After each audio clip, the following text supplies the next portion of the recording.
찾으실 말씀은 히브리서 12장 말씀이 되겠습니다. 히브리서 12장 28절과 29절 우리 다 같이 한 목소리로 봉독해 올리겠습니다. 히브리서 12장 28절과 29절 말씀 다 같이 봉독해 올리겠습니다. 시작. 그러므로 우리가 흔들리지 않는 나라를 받았은즉 은혜를 받자. 이로 말미암아 경건함과 두려움으로 하나님을 기쁘시게 섬길지니 우리 하나님은 소멸하는 불이심이라. 아멘. 오늘 말씀의 제목 다 같이 한번 읽어볼까요? 시작. 구원받은 자 이렇게 살아야 합니다. 예, 우리 옆에 분들 가족과 우리 인사 나누겠습니다. 주님의 이름으로 축복합니다. 주님의 이름으로 사랑합니다. 우리 다 같이 큰 목소리로 하나님 감사합니다. 아멘. 아멘. 저는 오늘 여러분들과 함께 구원받은 자 이렇게 살아야 합니다 라는 제목으로 함께 오늘 은혜를 나누기를 원합니다. 미국의 심리학자이자 UC 리버사이드 대학의 교수인 캐서린 스타브로플로스라는 사람이 공평한 귀여운 공격성이다 라는 것에 대해서 연구를 했다고 합니다. 여러분, 귀여운 공격성이라는 게 뭔지 궁금하시죠? 우리가 아주 귀여운 것을 보면은요 탁 깨물고 싶다라는 생각이 드는데, 왜 우리는 귀여운 것을 볼 때에 깨물고 싶어지냐라는 것입니다. 그것은 바로 깨물고 싶은 것은 정신을 차리기 위해서 깨물고 싶어지도록 우리의 뇌가 움직이게 만든다는 것입니다. 예를 든다면 이렇습니다. 귀여운 아기가 눈앞에 있으면 보호자는 넋을 잃고 빠져듭니다. 근데 만약에 그 상태가 지속되면 아기가 위태로워집니다. 왜냐하면 몽롱해진 보호자는 자기가 아기를 위해서 해야 될 일들을 잊어버리기 때문인데, 그때 뇌가 개입해서 그 귀여움의 감동을 깨버린다라는 거예요. 그러니까 깨물거나 꼬집고 싶은 마음이 들어서 아기를 깨물거나 엉덩이를 꼬집게 되면 아기는 앙 하고 울게 되고요. 그리고 그 귀여움의 최면은 깨어진다고 합니다. 그 보호자는 이제 정신을 차리게 되고요. 아기에게 그 먹을 것과 따뜻한 잠자리를 제공해줄 정신이 차려지게 된다라는 것입니다. 그러니까 우리의 뇌의 공격 명령은 너무 귀여워도 정신을 잃지 말라는 거예요. 그러니까 정신을 잃게 되면은 정상적인 일을 못해서 문제가 생길 수 있으니까 우리의 뇌가 우리를 정상적으로 살게 하게끔, 정상적인 일을 하게끔 그렇게 깨워주는 역할을 한다라는 것입니다. 제가 왜 이 말을, 이 연구조사를 다시 한번 생각해 보았느냐면요, 가끔 교회에 이제 처음 등록을 하시는 분들을 만나서 이야기를 하다 보면은 이렇게 얘기하는 걸 많이 들었습니다. 목사님, 이 교회에 오니까 정말 분위기가 좋습니다.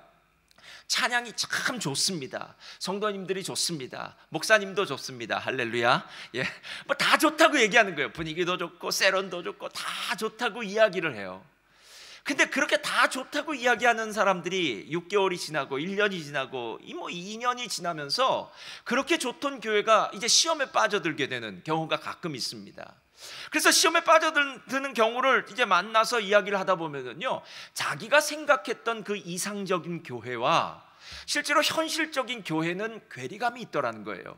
그러니까 내가 생각하기에 교회는 이래야 돼, 성도들은 이래야 돼, 누군가 이래야 돼라고 생각하는 그런 마음 가운데 왠지 흡족하게 채워지지 않게 되면 그 마음에 시험이 들거나 또 여러 가지 다른 생각이 들어서요, 그렇게 좋던 교회도 별로 안 좋게 되더라는 것입니다. 여러분, 시간이 지나면서 점점 무엇인가 정말 좋아했던 것이 이뤄지게 됐을 때, 그때 우리가 다시 한번 생각해야 될 것이 있는데, 그것은 무엇이냐면요, 이 땅에 있는 지상교회는 천국이 아니라는 거예요. 우리가 환상적으로나 이상적으로 꿈꾸고 그리는 그 교회는 지금 이 땅에서 만들어진 교회가 아니라 주님이 다시 재림하실 때, 새하늘과 새 땅이 될 때, 그때 하나님의 나라에서 완벽한 교회가 이루어진다라는 것입니다.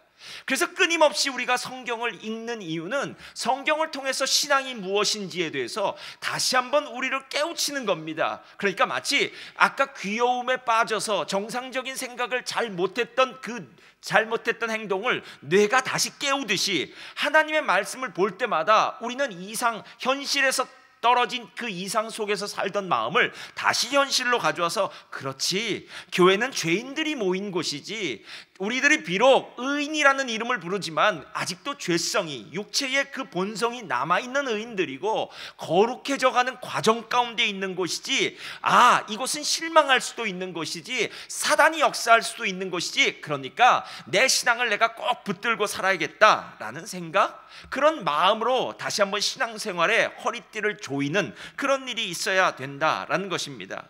여러분, 제가 오늘 이 부분을 생각하다가요, 실은 우리가 오늘 본문 말씀을 다시 한번 보게 되었습니다. 본문 말씀 한번 펴주세요. 28절에 이렇게 얘기해요.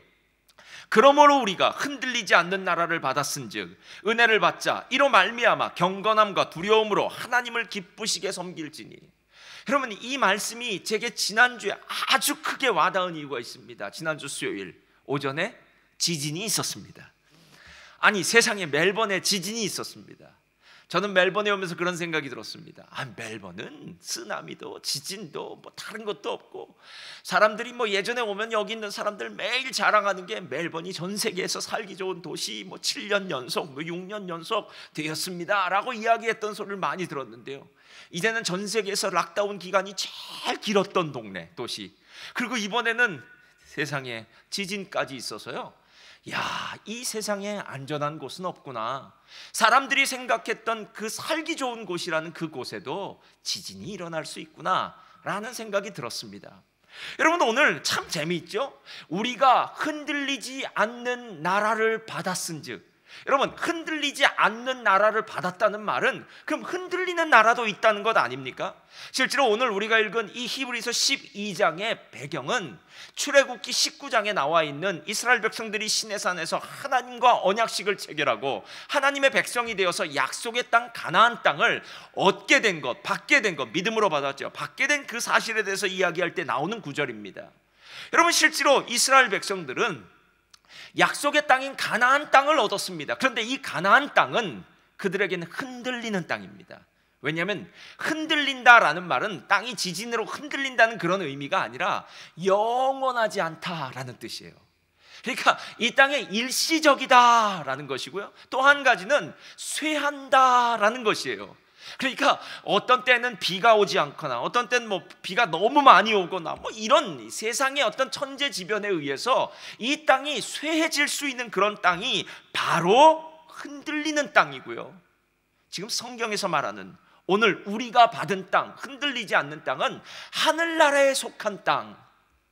다니엘서 7장을 보면은 메시아가 하늘의 권세를 가지고 이 땅에 오실 때 우리에게 멸망하지 않는 나라를 가지고 오셨다라고 할 때 그 멸망하지 않는 나라, 영원히 서 있는 나라, 흔들리지 않는 나라, 누구도 빼앗아갈 수 없는 나라, 그 나라를 우리들은 소유했다라는 것입니다.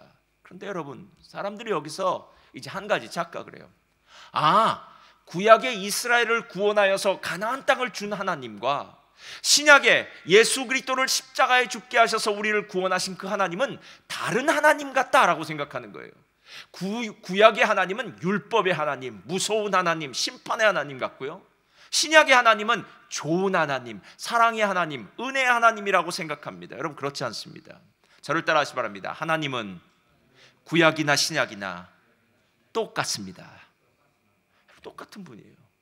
이스라엘 백성들을 애굽 땅에서 건져내셔서 홍해를 건너게 하셔서 시내산에서 율법을 주신 하나님은 은혜의 하나님이십니다. 믿으십니까?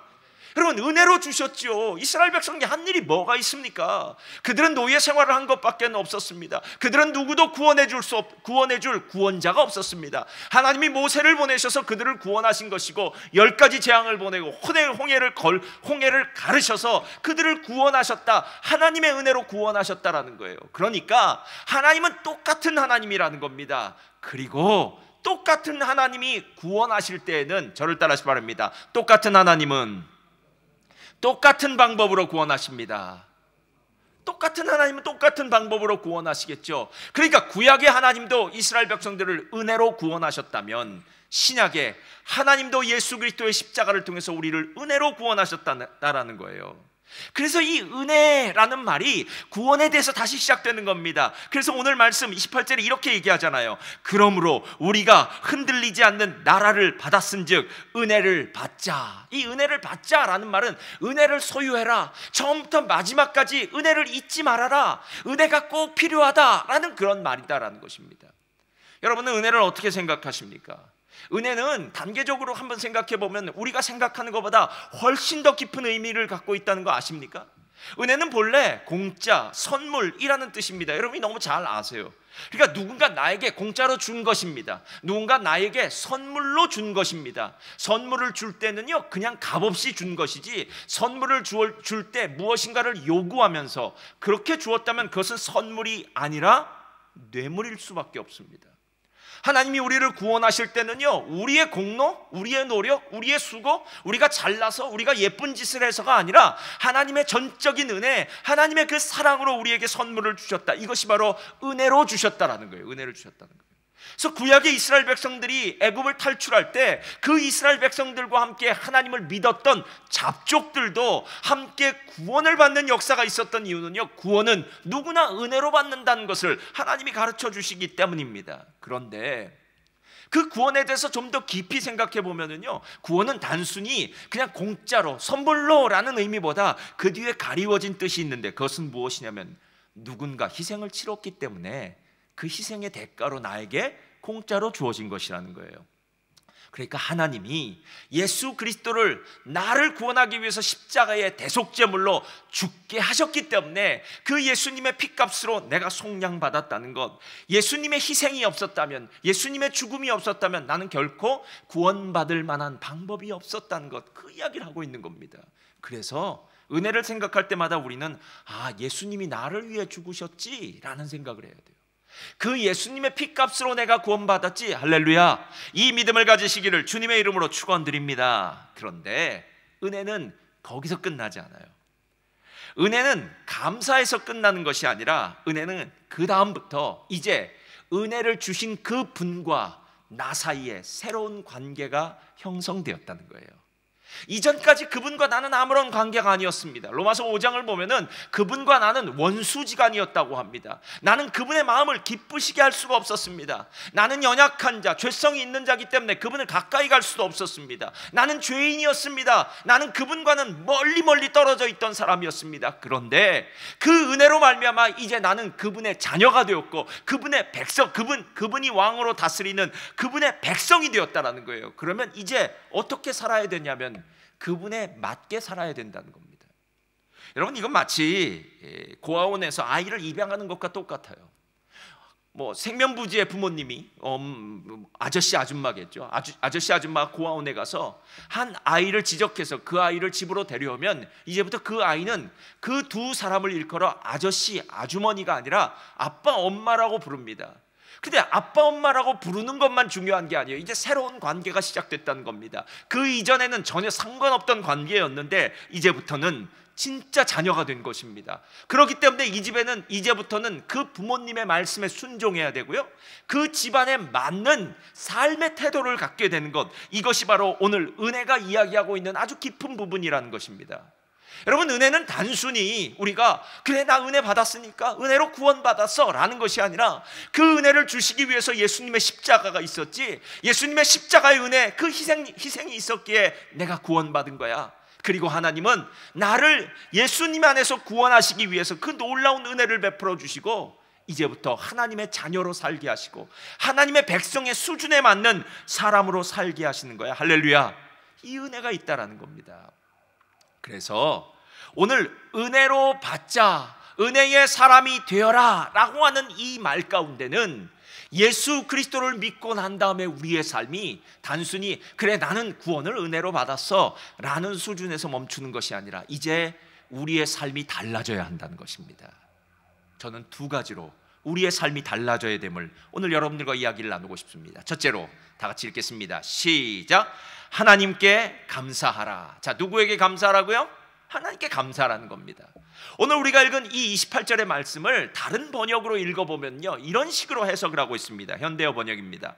우리는 아무도 흔들 수 없는 나라를 받게 되었으니 감사를 드립시다.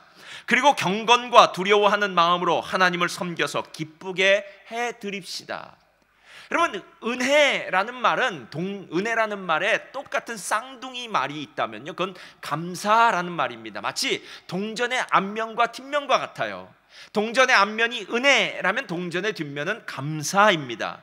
그래서 실제로 우리가 은혜를 받았다라고 얘기하면요, 자연스럽게 그 반응은 감사합니다 라는 반응이 나와야 된다는 겁니다. 그런데 여러분 한번 생각해 보세요.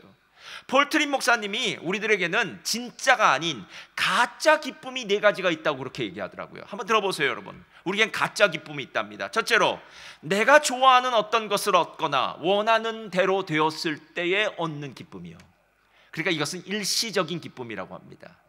두 번째, 다른 사람들이 부러워할 무엇인가를 가졌거나 내가 높아졌을 때 느끼는 이기적인 기쁨, 그러니까 일시적인 기쁨, 이기적인 기쁨이 있다는 거예요. 세 번째, 하나님의 법을 어길 때 느끼는 짜릿한 기쁨인데요, 이건 악한 기쁨이래요. 악한 기쁨. 네 번째, 다른 사람들은 모르는 자신의 경험담과 아는 지식을 털어놓으면서 다른 사람보다 내가 우월해 라고 느끼는 망상적인 기쁨이라고 합니다. 근데 제가 여기서 2가지를 다시 한번 봤어요. 하나는 무엇이냐면 일시적인 기쁨, 그리고 이기적인 기쁨. 내가 원하는 무엇인가를 내가 얻었을 때, 원하는 자리에 올라갔을 때, 원하는 것을 소유했을 때 느끼는 일시적인 기쁨이나 다른 사람들보다 내가 무엇인가를 더 가졌거나 더 높이 올라갔을 때 느끼는 일시적이거나 아니면 이기적인 기쁨이 있을 때, 혹시 이럴 때만 감사하는 것은 아닙니까? 여러분, 오늘 제가 성경을 보다가요, 스스로에게 이렇게 물어봤어요. 너는 정말 하나님이 너를 구원하셨다는 그 사실에 감사하니? 정말 하나님이 너를 구원하셨다는 그 사실에 감격하니? 여러분, 정말 감격하십니까? 정말 감사하십니까? 여러분, 실제로 구원 자체를 감사하지 못하는 것은요, 우리 자녀들이 엄마 아빠가 용돈을 줄 때만, 아니면 내가 좋아하는 어떤 선물을 사주셨을 때만, 내가 원하는 곳에 가자고 했을 때 엄마 아빠가 내 말을 들어주었을 때만, 그때만 엄마 아빠 감사해요 라고 하는 것과 똑같다는 거예요. 여러분, 어떤 사건에 대해서, 일에 대해서 감사하는 게 중요한 것이 아니라 우리에게 진짜 중요한 것은 존재 자체에 대해서 감사해야 되는 것 아닙니까? 하나님이 나를 구원해 주셨다는 그 사실 하나는, 하나님이 한번 구원해 주셨기 때문에 내가 그 구원의 사건을 경험한 이후로는 매일매일 하나님의 구원 안에서 나의 삶을 누리는 것. 그래서 시간이 흐르면 흐를수록, 그렇지, 야, 내가 하나님 안 만났으면 내 인생이 어떻게 됐을까? 야, 하나님을 내가 만난 뒤로 내 인생이 이렇게 하나님의 복을 받았구나 라는 하나님에 대한 감사가 끊어지지 않고요, 시간이 흐르면 흐를수록 하나님에 대한 감사가 더 깊어질 수밖에 없다라는 것입니다. 성경에는 이런 사람이 한 사람이 있습니다. 디모데전서를 보면은요, 이렇게 얘기해요. 사도 바울인데요, 다 같이 한번 읽겠습니다. 시작. 나를 능하게 하신 그리스도 예수 우리 주께 내가 감사함은 나를 충성되이 여겨 내게 직분을 맡기심이니 내가 전에는 비방자요 박해자요 폭행자였으나 도리어 긍휼을 입은 것은 내가 믿지 아니할 때 알지 못하고 행하였음이라. 우리 주의 은혜가 그리스도 예수 안에 있는 믿음과 사랑과 함께 넘치도록 풍성하였도다. 지금 사도 바울이 자신의 인생의 마지막에 디모데에게 편지를 쓰면서, 디모데전서를 쓰면서요, 이야기하고 있는 부분입니다. 디모데야, 나는 정말로 감사해. 나는 정말로 감사해. 하나님이 나를 구원하여 주셔서 하나님이 나 같은 사람을 구원하여 주신 것도 감사한데, 나 같은 사람에게 이 귀한 사명을 맡겨주셔서 내가 하나님의 은혜 가운데 이 일을 감당할 수 있는 것이 너무 감사해. 하나님의 구원에 대한 감사와 감격을 사도 바울은 끝까지 잊지 않고 있었다는 것입니다. 여러분, 누군가가 어느 한 자리에서 롱런을 한다면, 그러니까 짧게 한순간 탁 빛나다가 어느 사이인가 사라져버리는 그런 사람이 아니라 인생의 전반에 있어서 롱런하는, 그러니까 한 번 성공이 아니라 계속적으로 성공적인 인생을 사는 사람이라면요, 그 사람은 반드시 오늘 사도 바울과 같은 마음을 갖고 있어야 된다는 거예요. 그렇지, 하나님이 얼마나 좋으신 분인지 몰라. 하나님이 나를 구원하셨어. 그 구원 때문에 나는 은혜로 살고 있는 거야. 순간순간 시시때때로 내 마음이 흔들리기도 하고, 때로는 교만해지기도 하고, 때로는 다른 것 때문에 염려와 두려움과 걱정이 생길 때에도, 맞아, 하나님은 나를 구원해 주셨어. 나는 하나님의 자녀가 되었어. 할렐루야. 이런 믿음의 역사가 시작된다라는 것입니다. 상한 감정의 치유를 쓴 데이빗 시멘스는요, 정신적으로 어려워하는 많은 그리스도인들을 만나고 난 다음에 이런 결론을 내렸습니다. 많은 그리스도인들이 겪고 있는 정서 문제의 주요 원인은 다음의 두 가지다. 첫째로, 하나님의 무조건적인 은혜와 사랑을 깨닫고 받아들이지 못하며 누리지 못하는 것이고, 또 하나는 그 무조건적인 사랑, 용서, 은혜를 다른 사람들에게 베풀지 못한다는 것이다. 여러분, 이 이야기의 순서를 잘 보셔야 됩니다. 먼저는 하나님의 무조건적인 은혜와 용서를 깨닫고 받아들이지 못하면 누리지 못한다는 거예요. 실은 우리가 다른 사람을 향해서 하나님의 용서, 은혜, 사랑을 나누지 못하는 이유는 하나님의 은혜를 누리지 못하기 때문은 아니겠느냐라는 겁니다. 깨닫고 받아들이고 누리고라는 이 세 가지 동사가 중요합니다. 여러분, 내 안에 하나님의 은혜가 누려져야 돼요. 내 안에 하나님의 은혜가 느껴져야 돼요. 그래서 내 안에 느껴지는 이 하나님의 은혜를 소리 높여 하나님 감사합니다, 하나님 찬양합니다, 하나님 영광 받아 주십시오. 여러분, 내 속에서 이 고백과 이 선포가 터져 나올 때, 그때 다른 사람을 사랑하고 다른 사람을 용서할 수 있는 마음이 생긴다라는 것입니다. 여러분은 여러분의 자녀를 향해서 어떤 기대를 갖고 계십니까? 여러분은 여러분의 자녀가 여러분이 무엇인가를 주었을 때만, 여러분이 좋은 것을 주었을 때만, 자녀들이 원하는 대로 여러분이 해 주었을 때만 감사하는 자녀가 되기를 원하십니까? 아니면 엄마, 나는 엄마가 내 엄마인 게 너무 감사해. 아빠, 나는 이 집에서 태어난 게 너무 감사해. 나는 이 가정의 일원이 된 게 너무 감사해. 여러분, 진짜 부모가 원하는 것은요, 그 자녀가 이런 엄마 아빠를 만났다는 것, 이런 엄마 아빠의 자녀가 됐다는 것, 그 사실에 대해서 감사해야 되는 것 아니겠습니까? 하나님도 마찬가지입니다. 하나님도 우리에게 그렇게 말씀하시는 거예요. 너 정말 구원에 감사하니?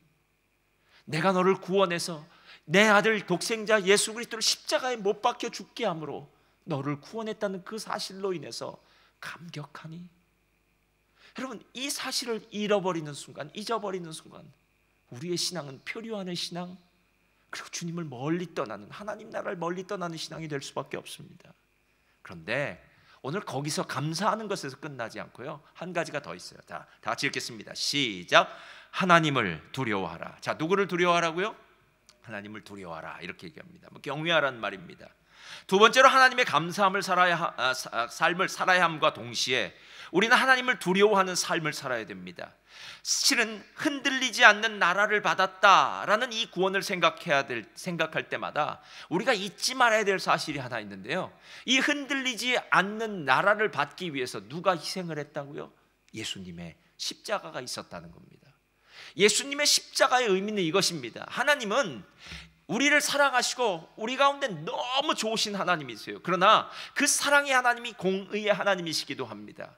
하나님은 세상을 창조하시고 세상의 법칙에 스스로 순종하셨습니다. 하나님 정말 대단하신 분이에요. 하나님이시기 때문에 당신 마음대로 행하실 수도 있습니다. 그러나 하나님은 법을 지키시는 분입니다. 죄의 삭은 사망이요. 여러분, 죄의 삭은 사망이고요, 누군가 그 죄값을 치르기 전에는 결단코 그 사망과 저주의 죄에서 벗어날 수 없기 때문에 하나님은 당신의 유일한 방법, 법을 어기시지 않으면서 하나님의 그 사랑을 충족시킬 수 있는 그 방법을 예수님의 십자가로 선택하시고 그 사랑의 모습을 보여주셨다라는 것입니다. 그렇다면 이제 생각해 보십시오. 하나님은 정말 사랑이 많으시고 좋으신 하나님이시지만 하나님은 죄에 대해서 결단코 타협하지 않으십니다. 그렇다면 또 한 번 더 생각해 보시기 바랍니다. 여러분이 만약에 구원받고 난 다음에도 계속 죄 가운데 있다면 하나님에게는 심각한 문제 아니겠습니까? 여러분, 공의의 하나님, 하나님을 경외하라, 하나님을 두려워하라 하는 것, 바로 이런 부분이에요. 제가 인생을 살면서 배운 것 중에 한 가지가 있습니다. 이건 진짜 제가 뼈저리게 느끼고 배웠고요, 그리고 제가 이런 느낌이 올 때가 있어요. 그게 무엇이냐 하면은 하나님이 어느 순간에는 이렇게 말씀하신 것 같습니다. 그만, 더 나아가지 말고 그만, 마치 경계선을 그어놓고 거기까지라고 얘기하는 것 같아요. 그런데 우리는 하나님이 너무 좋으신 분이니까요. 그리고 실은 우리는 경계선을 왔다 갔다 해도 하나님이 별로 우리를 책망하지 않는다고 착각하기 때문에 하나님이 그어놓으신 경계선을 쉽게 넘어갔다 다시 돌아왔다, 넘어갔다 다시 돌아왔다 하는 경우가 있습니다. 사람마다 여러 경험이 있겠지만요, 저도 여러 가지 경험이 있어요. 어느 날 한 그 사업장에 제가 사업 개업 예배를 드리러 갔습니다. 그랬더니 그 개업 예배를 드리는 사람이 저한테 그러더라고요. 목사님, 오늘 여기 제 아는 분인데 같이 개업 예배 오늘 함께 좀 드리고 싶다는 거예요. 그래서 그분은 어떤 분이냐고 했더니 예전에 뭐 교회 다니셨던 분이라고 그러더라고요. 그래서 근데 지금은 교회를 안 나가고 있다고 그러더라고요.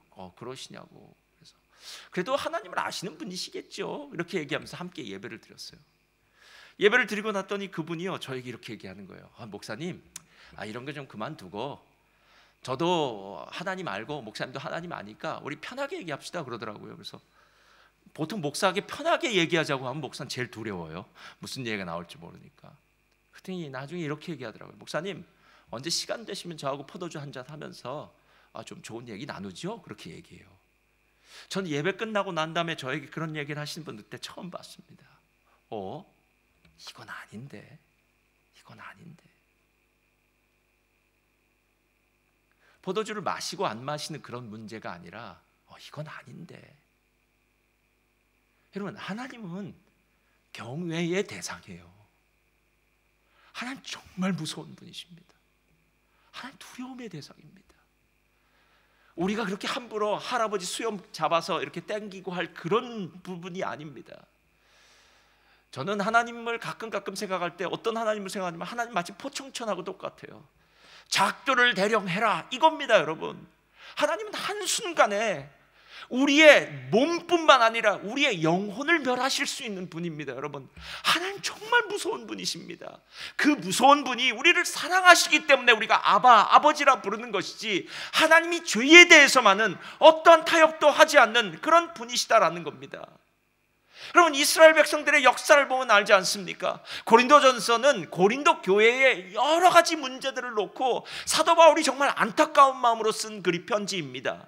근데 고린도전서 10장에는 이스라엘 백성들이 애굽에서 탈출할 때 그들은 신령한 음식 만나를 먹었고요, 그리고 신령한 양식과 신령한 물, 반석에서 나오는 물을 먹었고요, 마셨고요, 그리고 구름과 바다에서 세례를 받았고요, 하나님의 그 놀라운 은혜로 구원받은 사람들이라고 얘기해요. 근데 그들은 하나님을 두려워하지 않았습니다. 죄가 얼마나 무서운지 알지 못했습니다. 하나님 명령대로 사는 것에 대해서 하고 이야기했습니다.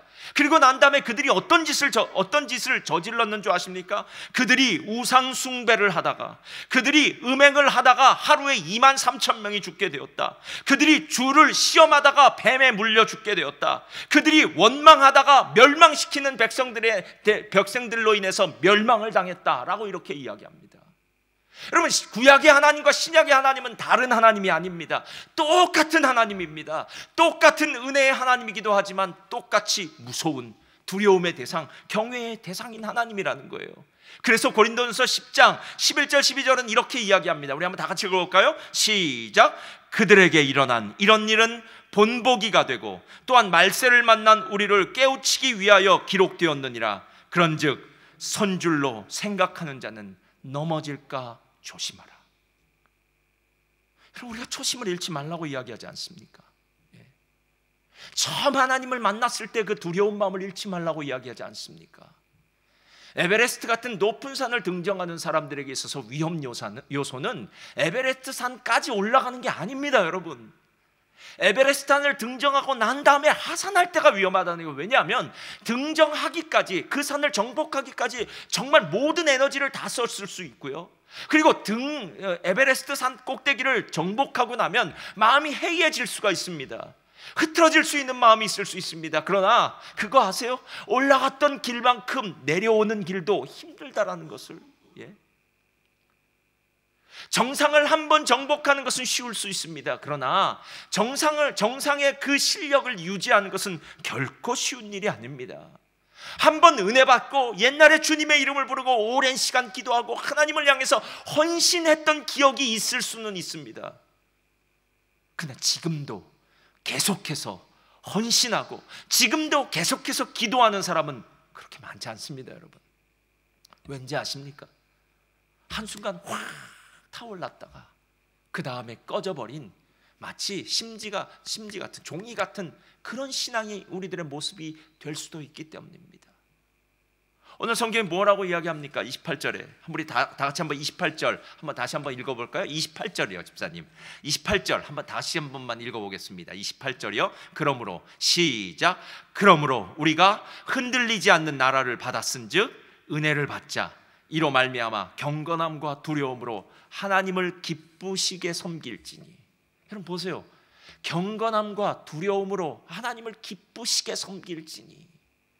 그러니까 경건함과 두려운 마음이 우리 가운데서 사라지면 그때부터 우리는 하나님을 제대로 섬길 수 없다라는 겁니다.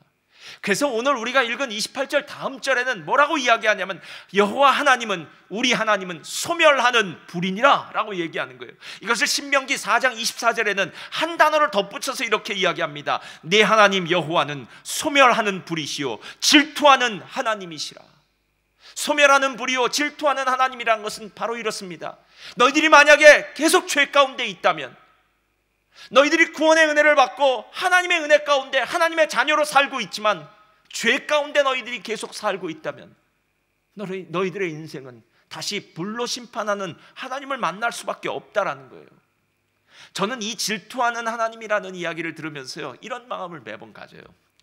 제가 가끔 청년들이 이성교제를 하다가 이렇게 헤어질 때가 있습니다. 그러면 꼭 이 조언을 해주고 싶어요. 야, 너무 그렇게 상심하지 마. 이 지구상의 반은 여자야. 60억 인구라면 30억은 여자니까 네가 고를 사람 많어. 걱정하지 마라. 눈을 크게 뜨고 이제 새로운 사람을 찾아라고 이야기를 해요. 할렐루야. 이건 참 복음 같겠죠? 그런데 한 여자를 만나서 결혼을 한 남자라면 이제 그 청년은 이렇게 이야기합니다. 너는 세상의 반이 여자라고 해도 오직 너에게 있어서 여자는 너와 결혼한 그 여자밖에 없어. 너는 세상에 있는 30억의 여자를 여자로 보면 안 돼. 너에게 여자는 오직 그 한 사람이야. 하나님이 오늘 우리에게 하신 말씀이에요. 세상에는 많은 신들이 있을 수 있어요. 그러나 이젠 하나님과 결혼했다면, 믿음을 가졌다면, 은혜로 흔들리지 않는 나라를 받았다면 그 사람에게 있어서 하나님은 유일하신 하나님, 오직 섬겨야 될 그 하나님이다라는 것입니다.